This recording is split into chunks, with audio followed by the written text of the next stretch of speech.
আসসালামু আলাইকুম সবাইকে সুফিয়ান টেক হাবের পক্ষ থেকে আন্তরিক শুভেচ্ছা ও অভিনন্দন। আশা করছি আপনারা সবাই ভালো আছেন। আর ইতিমধ্যেই আমার চ্যানেলে সবগুলো ভিডিও আপনারা দেখে থাকবেন ইনশাআল্লাহ। আর যদি না থেকে থাকেন তাহলে অবশ্যই আমার চ্যানেলে গিয়ে আমার চ্যানেলটি সাবস্ক্রাইব করুন, লাইক দিন, শেয়ার করুন এবং কমেন্টস করুন যাতে করে আমি পরবর্তী ভিডিওগুলো আপনাদের প্রয়োজন অনুযায়ী বানাতে পারি যদি আমি জেনে থাকি। সো বেশি কথা বাড়াবো না। আজকে আমার ভিডিওর হচ্ছে টপিক দেখতেই পাচ্ছেন অ্যাটেন্ডেন্স শিট। একেবারে বেসিক লেভেলের একটা অ্যাটেন্ডেন্স শিট আপনি যদি তৈরি করতে চান বা এই টাইপের কোনো শিট যদি আপনি তৈরি করতে চান যে হচ্ছে আপনি দেখতে চাচ্ছেন যে কতজন প্রেজেন্ট আছে বা কতজন টাকা দিয়েছে, কতজন অ্যাটেন্ড করেছে। এই টাইপের যেসব শিট আছে, সো আপনি কিন্তু বেসিক লেভেলের যেই শিটটা সেটা কিন্তু আপনি এইভাবেই রেডি করতে পারবেন। সো এখানে আ আমি দেখতে পাচ্ছি যে হচ্ছে কিছু আ স্টুডেন্টের নাম হোক, এমপ্লয়ির নাম হোক, যেই হোক না কেন, আমি কিছু নাম লিখেছি, হ্যাঁ? রিয়াদ, জহির, সজল, রাতুল, যাই হোক কিছু নাম লিখেছি।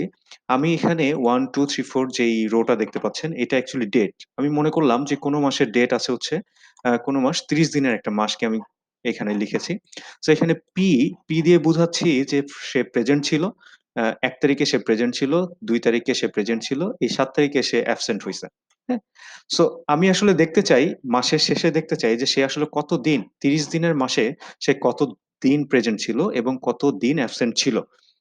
সো এই, এই জিনিসটা বের করার জন্য আমরা খুবই সিম্পল একটা সূত্র মানে ফর্মুলা ইউস করব। সেটা হচ্ছে আমি আমার লাস্ট কিছু ভিডিওর ভিতরে আমি কাউন্ট ইফস এর বা হচ্ছে এভারেজ এর বা সাম ইফস এর হচ্ছে আ সূত্র নিয়ে কথা বলেছিলাম। আপনারা চাইলে আমার চ্যানেলে গিয়ে অবশ্যই ভিডিওটা দেখে আসবেন।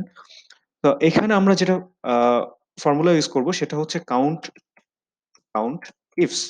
হুম?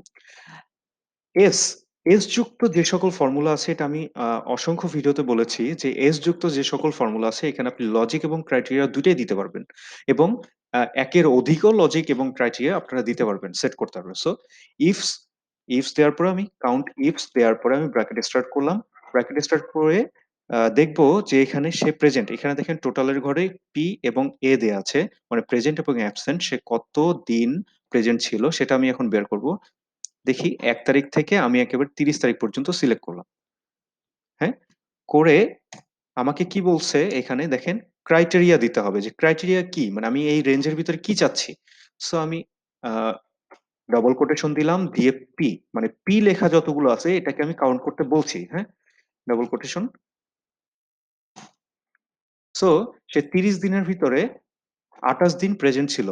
বাকি ২ দিন সে অ্যাবসেন্ট ছিল। তার মানে এই যে ৭ তারিখে একদিন অ্যাবসেন্ট ছিল, ২১ তারিখে একদিন অ্যাবসেন্ট ছিল।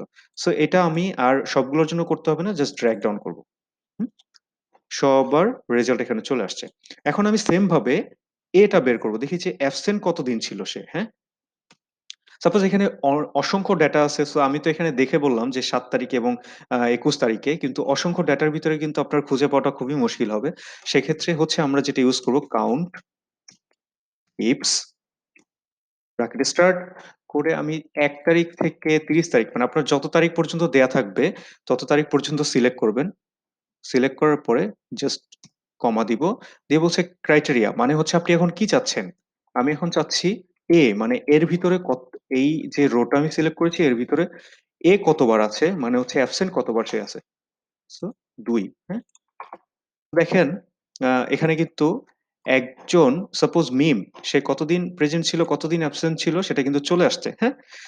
সো এই হচ্ছে বেসিক লেভেলের একটা অ্যাটেন্ডেন্স শিট বলেন বা হচ্ছে যেকোনো এই ধরনের যেকোনো শিট আপনারা কাউন্ট ইফস দিয়ে আপনারা কিন্তু বের করতে পারেন। সো আশা করছি আমার ভিডিওটি আপনাদের ভালো লেগেছে। যদি ভালো লেগে থাকে তাহলে অবশ্যই লাইক দিবেন, শেয়ার করবেন, কমেন্ট করবেন। আর যদি এখনো সাবস্ক্রাইব করে না থাকেন আমার চ্যানেলটি তাহলে অবশ্যই সাবস্ক্রাইব করবেন এবং বেল বাটনে ক্লিক করে রাখবেন যাতে করে আমার ভিডিওর যে নোটিফিকেশন আপনাদের কাছে পৌঁছায়। সো আজকের মতো এই পর্যন্তই। সবাই ভালো থাকবেন, সুস্থ থাকবেন। আসসালামু আলাইকুম।